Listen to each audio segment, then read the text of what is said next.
Study IQ IAS, अब तैयारी हुई अफोर्डेबल। राम राज्य के बारे में 22 तारीख से बहुत कुछ सुन रहे थे, 22 जनवरी से, बिकॉज राम मंदिर का उद्घाटन हो रहा था। बट राम राज्य है क्या, और क्या राम राज्य जैसे मॉडल ऑफ गवर्नेंस हमारे एंशिएंट इंडिया में और भी थे, और भी क्या मॉडल ऑफ गवर्नेंस है, इन सब का बारे में जानने के लिए आज का ये लेक्चर है, the model of governance in ancient India, Ram Rajya and all the other governance. नमस्कार, मैं हूँ आशीष, और आज के इस शॉर्ट बट स्वीट लेक्चर में हम देखेंगे कि एंशिएंट इंडिया में ऐसे कौन से गवर्नेंस मॉडल्स थे जो राम राज्य और उनसे भी प्रभावित हुआ करते थे, या सिर्फ एक राम राज्य ही गवर्नेंस मॉडल था जिसकी बार बार पेशकश की जाती है।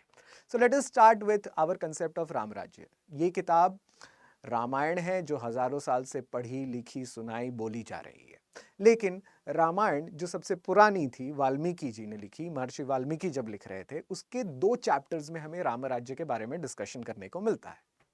इन 2 चैप्टर्स का नाम है अयोध्या कांड और उत्तर कांड।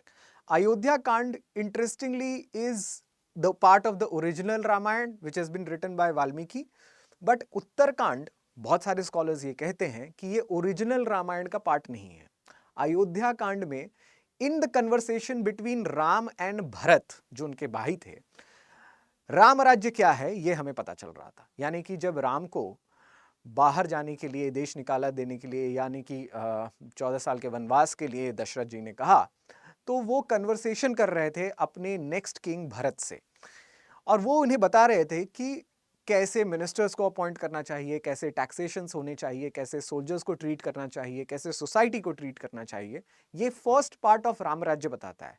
लेकिन जब राम का राज्य एक्चुअली आ रहा था, वो है उत्तर कांड में, जब राम वापस लंका से विजयी होकर आते हैं, और तब जब वो राम राज्य करते हैं, that is actually his execution of that said Ram राज्य। तो पहले राम ने सिर्फ कहा और भरत ने उसे एग्जीक्यूट किया, और उसके बाद उत्तरकांड जो एक्चुअली रामायण का पार्ट नहीं है, उसमें राम एग्जीक्यूट कर रहे हैं। ये लेटर टाइम का एडिशन है। एक्चुअली राम ने कहा क्या, इसके बारे में डिस्कशन करनी चाहिए। सबसे पहले वो कहते हैं कि मिनिस्टर्स को कैसे अपॉइंट किया जाना चाहिए। ऐसे मिनिस्टर्स को अपॉइंट करो जो खर्चीले ना हो, जो स्टेट के एक्सपेंसेस पर काम ना करें। अगर आप ज्यादा खर्चीले मिनिस्टर्स अपॉइंट कर रहे हैं, so obviously the state exchequer will become burdened. आप ऐसे मिनिस्टर्स नहीं चाहिए आपको जो राज्य की संपत्ति को ही बेचने पर लग जाए। दूसरी चीज वो भरत को ये बताते हैं कि आप इफेक्टिव डिसीजंस कैसे लेंगे। फॉर एग्जाम्पल, वो भरत को कहते हैं कि राजा यूनिलैटरली डिसीजन नहीं ले सकता। राजा भले ही सॉवरेन है, स्वयं प्रभु है, अकेला है, वो हर जगह का मालिक है, हर चीज का मालिक है। मोनार्की की बात हो रही थी, तो मोनार्की में एक राजा सर्वोपरि है, तो वो यूनिलैटरल डिसीजंस भले क्यों नहीं ले सकते, लेकिन नहीं लेना चाहिए, ये राम कह रहे हैं भरत को। तो यूनिलैटरल डिसीजंस मत लीजिए। But at the same point of time he saying कि बहुत सारे लोगों को मिलाकर डिसीजंस लेने की कोई जरूरत नहीं। ओके, सो ही सेइंग कि बहुत सारे लोगों को मिलाकर आप अगर डिसीजंस लेने लगे तो शायद आपके डिसीजंस इफेक्टिव ही नहीं होंगे। सो समवेयर इन बिटवीन, ना ही आप एकाकी निर्णय लीजिए और ना ही आप 1000 लोगों को पूछते रहिए तो भी आप निर्णय नहीं ले सकते। आपको एक कोटरी बनानी पड़ेगी, एक कॉन्फिडेंट ग्रुप ऑफ पीपल की, जो साथ ही साथ पढ़े लिखे हों, समझे हों, जो हर वर्ग से आते हों। राम ये बता रहे हैं कि हर वर्ग के लोग आपके कोटरी में होने चाहिए, आपके काउंसिल में होने चाहिए, ताकि उनके वर्गों की बात आप तक पहुंचे और आपकी बात या आप उनके वर्गों की समस्या समझ सके before taking any decision. Then he goes on to say how to tax. एक बड़ी इंपॉर्टेंट मेटाफर के तौर पर वाल्मीकि लिखते हैं। ही rights in a very metaphorical way.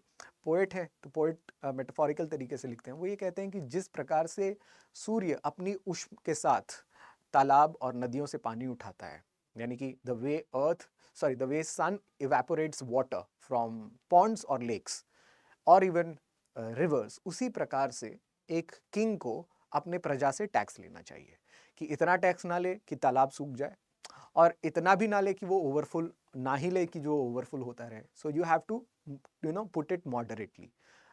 This is also very symbolic way. हालांकि इसमें कितने टैक्स स्ट्रक्चर होने चाहिए, नहीं होने चाहिए, इसके बारे में वाल्मीकि जी ने कोई बात नहीं की है, चर्चा नहीं की है। सोल्जर्स को पे कैसे करना चाहिए, राम कहते हैं भरत को कि अगर आप सोल्जर्स को रेगुलरली पे नहीं करेंगे, उनको समय पर उनकी तनख्वाह नहीं देंगे, तो ये एक डिजास्टर का कारण बन सकता है, ये एक लॉ एंड ऑर्डर और सिक्योरिटी का प्रॉब्लम बन सकता है, क्योंकि सोल्जर्स फिर आपके अनुयायी नहीं रहेंगे, लॉयल नहीं रहेंगे। Now this is what he says for most of the time. But जब राम खुद राज्य करने आते हैं, राम अपने हिसाब से, आइडियल राम राज्य के हिसाब से सबसे दुखी इंसान खुद राम होते हैं, because he loses his wife, he loses his children eight the same point of time. Ram को अपने प्रजा से बहुत क्रिटिसिज्म भी झेलना पड़ता है in order for his treatment to goddess Sita या उनकी वाइफ सीता के साथ। एनीवेज, सिर्फ राम राज्य नहीं था जो सबसे पहले गवर्नेंस मॉडल दे रहा था, यही चीज मैं आपको बताने आया हूं। वेद भी गवर्नेंस मॉडल को सबसे पहले बता रहे थे। दो ऑर्गेनाइजेशंस का वेद में जिक्र है, ऋग्वेद में जिक्र है, और वो ऑर्गेनाइजेशंस हैं सभा और समिति। समिति एक यूनिवर्सल बॉडी हुआ करती थी, सभा एक माफ करिएगा, समिति एक यूनिवर्सल बॉडी है, सभा एक ग्रुप ऑफ एल्डर ब्राह्मण्स के हैं। यूनिवर्सल बॉडी जो है वो राजा को सिलेक्ट करने का काम कर रही थी। Please underline the words select, elect नहीं। यानी कि कोई ना कोई कोई ना कोई तरीका था राजा को चुनने का। ऐसा नहीं था कि कोई भी राजा बन सकता है। राजा को अपनी एक प्रकार से अपॉर्चुनिटी दिखानी होती थी और साथ ही साथ अपनी क्वालिफिकेशंस भी प्रूव करनी होती थी कि वो राजा बनने के लायक क्यों है।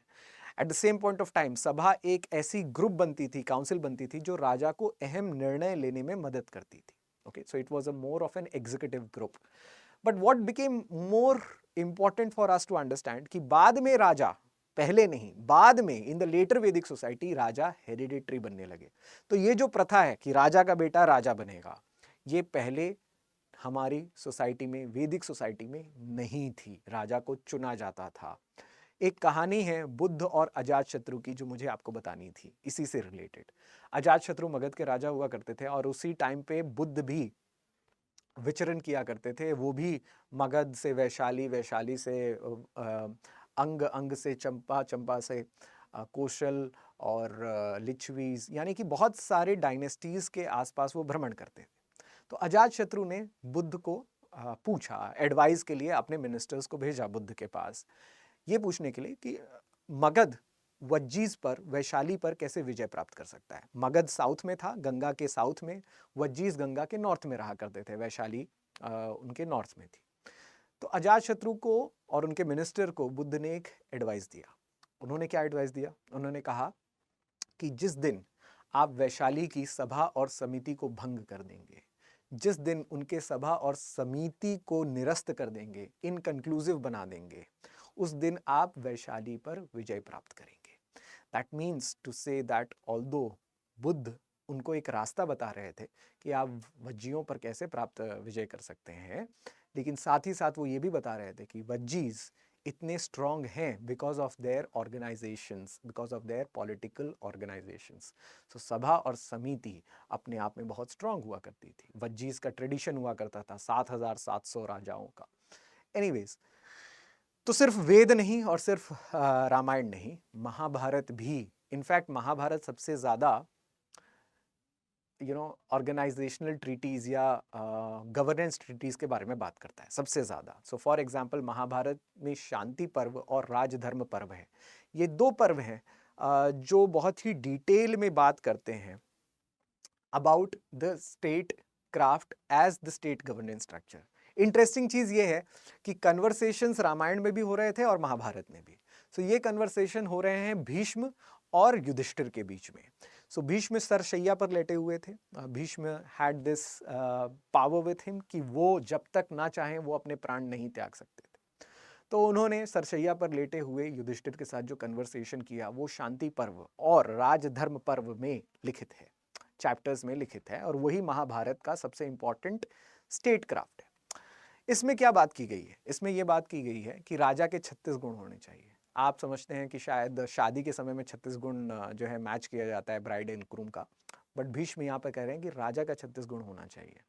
साथ ही साथ किंग की ड्यूटी है 3 चीजों का पालन करना, प्रोटेक्ट करना।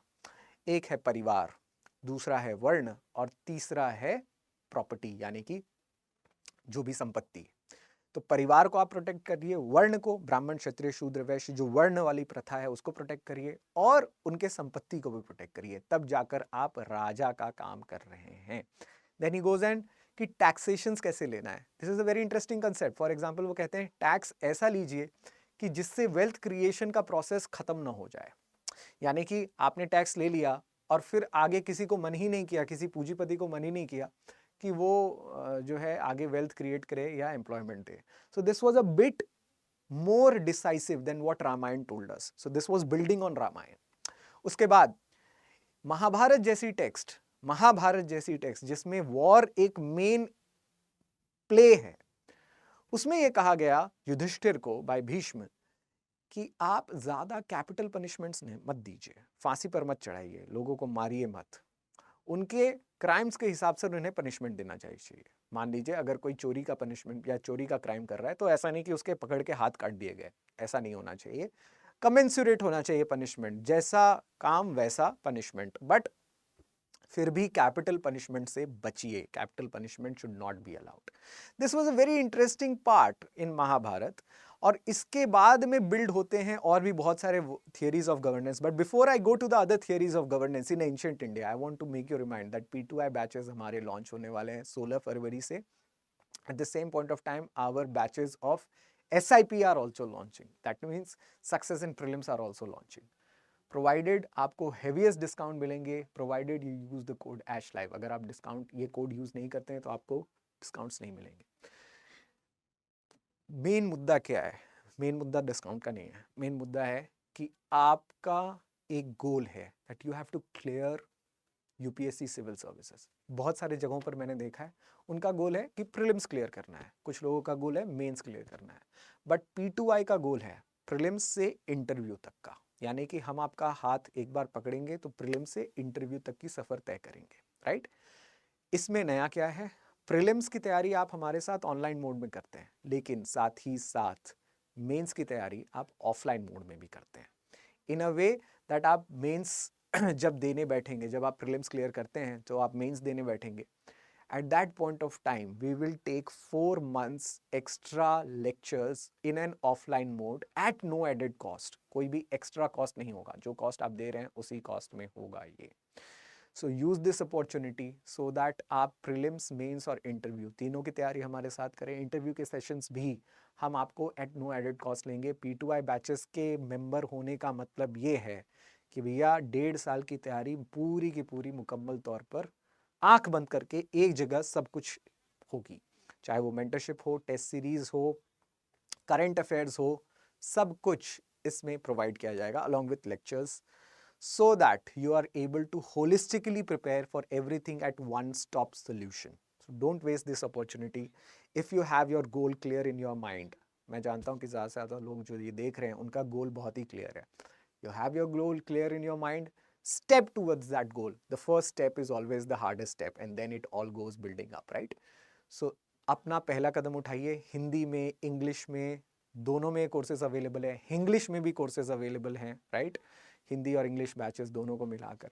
सो you don't have to worry at all, anything that you have in mind the answer is there. मैं लास्ट में भी बात करूंगा और बट आते हैं दूसरे गवर्नेंस मॉडल पर।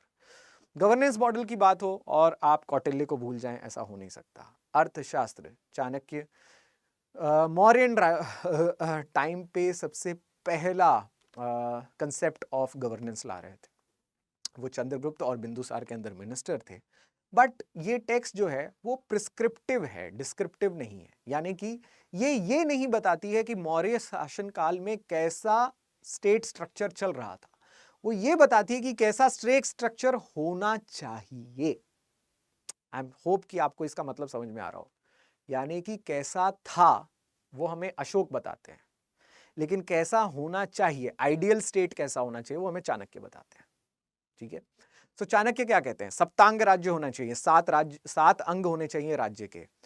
राज्य में एक राजा होना चाहिए, अमात्य होना चाहिए, उसके दुर्ग होने चाहिए यानी कि फोर्ट होना चाहिए, कोष होना चाहिए यानी कि ट्रेजरी, दंड होना चाहिए, पनिशमेंट, राजा के हाथ में दंड होना, यानी कि राजा के हाथ में law and order, security, enforcement होना बहुत जरूरी है, दंड की नीति। फिर वो कहते हैं मित्र होना चाहिए। भाई दुश्मन तो राज्य के खड़े होते ही दुश्मन बन सकते हैं, लेकिन मित्र होना और भी आवश्यक है। So you should have allies. And then he says kosh, मैंने आपको बताया, और फाइनली एक जनपद, किस एरिया में आप रूल कर रहे हैं वो आपका जनपद। तो ये 7 अंग हैं राज्य के, तभी राज्य खड़ा हो रहा है, वरना राज्य राज्य नहीं है।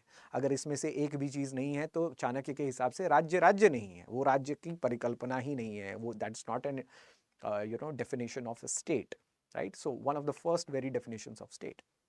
लेकिन इसके साथ में चाणक्य बड़े प्रैक्टिकल प्रॉब्लम्स को देख रहे थे। फॉर एग्जाम्पल राजा कैसा हो नहीं हो, ये सब चीज़ वो वेद से कॉपी कर रहे थे या और दूसरे टेक्स्ट से कॉपी कर रहे थे। जो चीज़ वो अलग बता रहे हैं वो मैं आपको यहाँ पे बता रहा हूँ। प्रैक्टिकल प्रॉब्लम्स कौटिल्य क्या बताते हैं? वो ये बताते हैं कि मिनिस्टर्स अगर करप्ट हैं तो उनको डबल पे फाइन करना चाहिए, यानी कि जो इनकी तनख्वाह है उसका डबल उनसे फाइन वसूल लो। He uses the word vomit, मतलब उल्टी करवाना चाहिए मिनिस्टर्स से जो भी संपत्ति उन्होंने अर्जित की है, मतलब फिजिकली नहीं, उनके संपत्ति को वापस खींचना चाहिए। जो संपत्ति उन्होंने करप्शन के द्वारा अर्जित की है, करप्शन के द्वारा कमाई है, उस संपत्ति को वापस लेना चाहिए। So he talks about law enforcement and that too anti corruption drive उस टाइम पीरियड पर। Okay, so he is talking about very practical solutions. इतना ही नहीं, he talks about laws on marriage. 16 साल की उम्र में लड़कियों की शादी हो जानी चाहिए, ये वो कह रहे हैं। So those who says that ancient India में चाइल्ड मैरिजेस हुआ करती थी, नहीं, that is a provision of medieval India. So medieval India में जब फॉरेन इन्वेजन्स आने लगे तो चाइल्ड मैरिजेस भी होने लगे, बट एंशिएंट इंडिया में ऐसा नहीं था। वो यहाँ तक कि स्लेव्स के राइट्स के भी बारे में बात करते हैं। वो ये कहते हैं कि अगर कोई दास है, अगर आपका कोई दास है, स्लेव है, बिकॉज उस टाइम पीरियड में स्लेवरी थी, तो अगर कोई आपका दास है, स्लेव है, तो उसे आपको एक प्रकार से पूरे के पूरे ह्यूमैनिटेरियन राइट्स देने चाहिए। वो एक एग्जाम्पल बताते हैं कि अगर आपके द्वारा आपके स्लेव से कोई उत्पन्न सन है, अगर आपका कोई बेटा है आपके स्लेव्स के थ्रू, तो उस बेटे का भी आपकी प्रॉपर्टी पे उतना ही हक होगा, आपकी संपत्ति पे उतना ही हक होगा जितना आपकी लेजिटिमेट चिल्ड्रंस का होगा या लेजिटिमेट बच्चों का होगा। This question was asked in UPSC इन 2019 और 20 question paper in prelims. Inheritance, duties of citizens तक को चाणक्य बता रहे हैं कि सिटीजन्स की क्या ड्यूटी है, प्रजा की क्या ड्यूटी है with respect to raja. Not just that, वो ये बताते हैं कि punishments should be given to according to social status, यानी कि अगर कोई ब्राह्मण क्राइम कर रहा है और कोई शूद्र क्राइम कर रहा है तो शूद्र को कम सजा मिलनी चाहिए, ब्राह्मण को बहुत ज़्यादा सजा मिलनी चाहिए, बिकॉज ब्राह्मण अगर पढ़ा लिखा है और फिर भी वो क्राइम कर रहा है, so he is doing it knowingly, whereas Shudra can not be told that he does it knowingly, right. At the same point of time, even crime against nature के लिए या एनिमल क्रुएलिटी के लिए भी चाणक्य बहुत कुछ लिखते हैं, जो कि आज के टाइम पे हम समझते हैं कि these are modern ethos and modern ideology. For example study of environment, study of animal behaviour, ये सब कुछ प्रोविजंस ऑफ एनिमल क्रुएलिटी, ये सब कुछ मॉडर्न टाइम पीरियड पर आ रहा था, एंशिएंट और मिडिवल का पार्ट नहीं है ये। लेकिन फिर भी चाणक्य अपने समय में यहां तक के लॉज लिखते हैं, so that means he is which may way more ahead. लेकिन चाणक्य नीति में बहुत कम लोग इस बात को जानते हैं।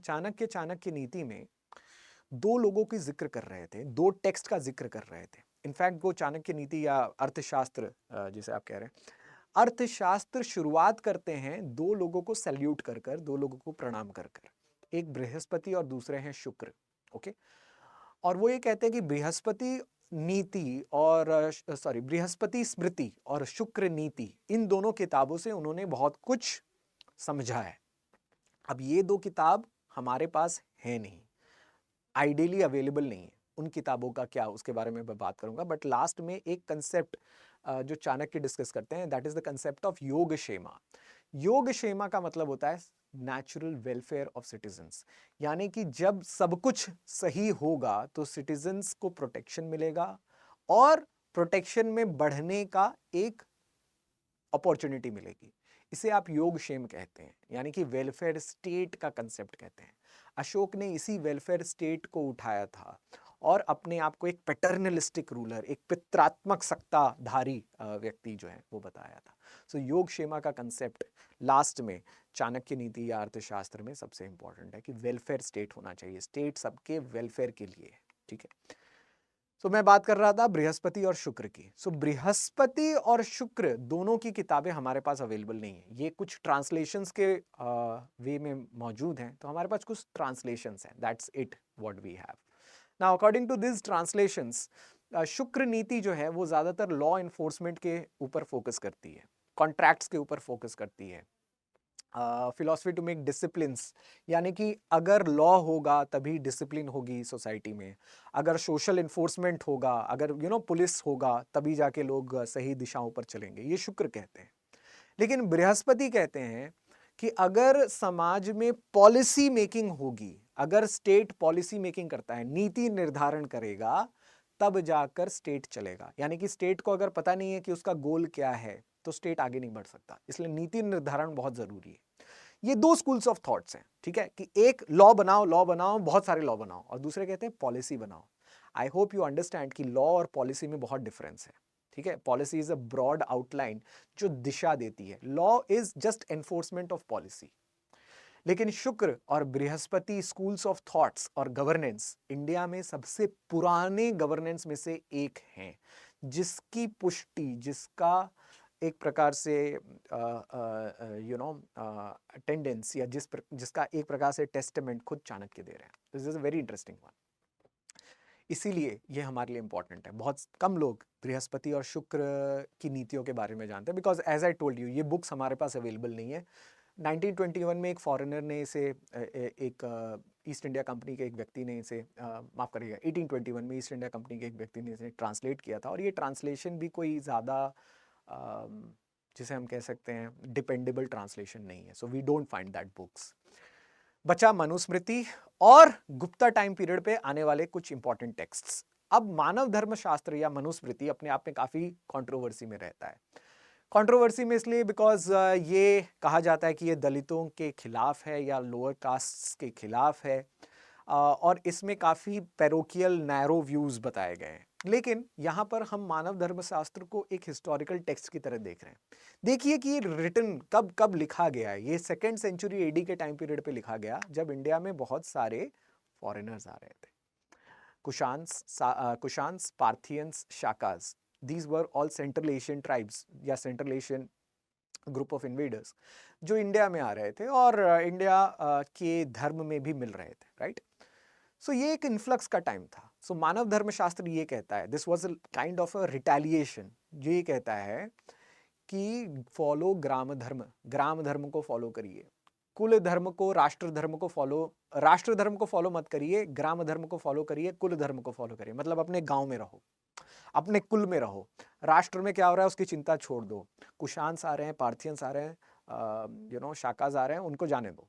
अपने कुल को बचाओ, अपने ग्राम को बचाओ, अपने धर्म को बचाओ। That is what they are saying, don't follow the rashtra dharma. Then he says not to cross 7 seas, 7 समुद्र पार मत करिए। Again because foreigners are coming, so they want you to be there in your same villages. वर्ण समकर को ठीक से नहीं देख रहे हैं ये। वर्ण समकर के वो लोग होते थे जो, मान लीजिए आप ब्राह्मण हैं और आप वैश्य से शादी कर रहे हैं, आप क्षत्रिय हैं तो आप शूद्र से शादी कर रहे हैं, तो आपको वर्ण समकर कहा जाएगा एंशिएंट इंडिया में।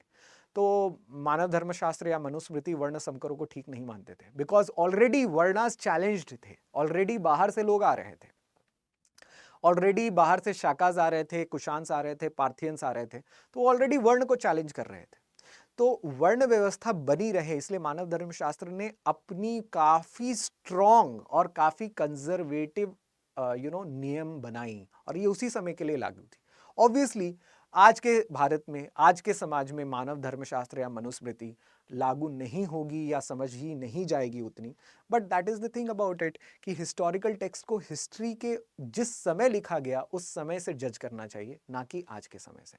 बट एनीवेज, ये भी एक गवर्नेंस मॉडल हुआ करता था।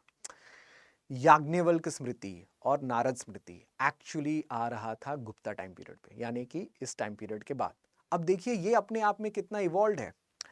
नारद स्मृति और Yajnavalkya Smriti for the first time recognition दे रहा था विमेन को, स्त्री धन को रिकॉग्निशन दे रहा था कि स्त्रियों का भी अपने प्रॉपर्टी पर कोई ना कोई हक है, कि उनकी जब शादी हो रही है तो उनके फादर जो उनके हाथ में संपत्ति दे रहे हैं वो संपत्ति पर उनका हक है। For the first time these laws were coming. तो ऐसा नहीं था कि हमारी सोसाइटी हमेशा संकुचित थी, थियरीज जो थे वो काफ़ी डेवलप हो रहे थे, बढ़ ही रहे थे।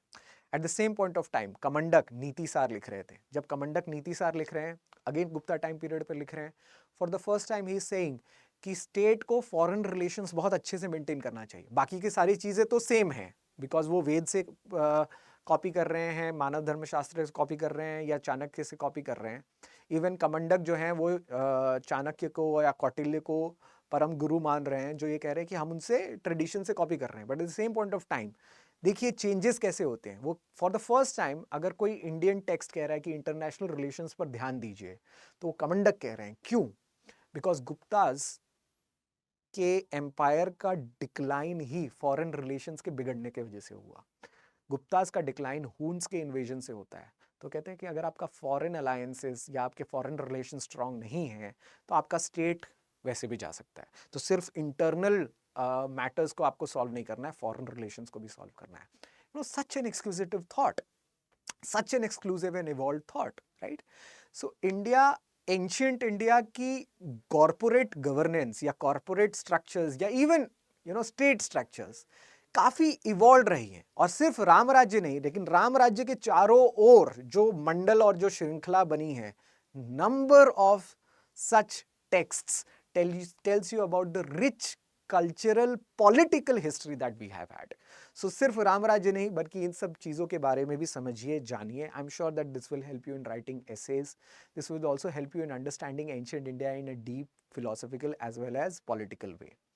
मैं जानता हूँ कि आप में से ज़्यादातर लोग काफ़ी डिलीजेंटली प्रिपरेशन कर रहे हैं, और आप में से काफ़ी प्रिपरेशन में बहुत आगे भी हैं. अब इसी प्रिपरेशन में हेल्प के लिए, यानी कि देखिए सब जगह बहुत सारी चीज़ें अवेलेबल है मार्केट में, राइट? इनफैक्ट आप स्टडी आगे की वेबसाइट पर जाएंगे तो आपको सारे कोर्सेज जो हैं वो फ्री में ही उपलब्ध हैं. But at the same point of time, why do you do class? Class में डिस्कशंस और डेलिबरेशंस के लिए आप क्लास करते हैं. जितना आप डिस्कशन करेंगे, जितना आप डेलिबरेशन करेंगे, जितनी आप आंसर राइटिंग करेंगे, उतना ही आपके मेंस में मार्क्स लाने की प्रोबेबिलिटी बढ़ेगी. You do it for that, you do it for sharpening your skills. ये चीज़ क्लासरूम में ही हो सकती है. आप पढ़ तो सब जगह से सकते हैं, बट अगेन क्लासरूम में स्किल्स जो हैं आप शार्प करते हैं, so that you are better prepared for any kind of challenge from UPSC, right? अब ये चैलेंज जो है P2I से सॉल्व होता है, वो तो मैंने आपको बताया ही. Use the code ASHLIVE for that. अगर आप प्रीलिम्स की भी तैयारी कर रहे हैं, मान लीजिए अगर आप प्रीलिम्स की भी तैयारी कर रहे हैं, सो अगेन आपकी SIP बैचेस भी सेम डेट पर लॉन्च हो रही है और 26 तारीख से भी लॉन्च हो रही है. Again use the code ASHLIVE. 5,000 में आपको कोर्स मिलेंगे, provided you use this code. अगर आपको टेस्ट सीरीज लेना है प्रीलिम्स के लिए, again use the code ASHLIVE. अगर आपको ऑप्शनल लेना है, again use the code ASHLIVE. It will give you the ticket to the largest discount which is possible in study IQ IAS courses. Optionals लेना है, judiciary में courses लेना है, again use the code ASHLIVE. और साथ ही साथ आपके इस क्लास से रिलेटेड कोई क्वेश्चंस हो, या आप मुझसे जुड़ना चाहते हो, पर्टिकुलरली आई टेक हिस्ट्री, तो आप हिस्ट्री से रिलेटेड सब्जेक्ट से जुड़ना चाहते हो, scan this code, attach with the Telegram channel that I have, be a part of the student community and use this community to raise doubts regarding history and in general about any UPSC related query. I'll be more than happy to talk to you, to guide you and to see you in the class nevertheless, right? So hope to see you in the class. Thank you for watching it. Study IQ IAS. अब तैयारी हुई affordable.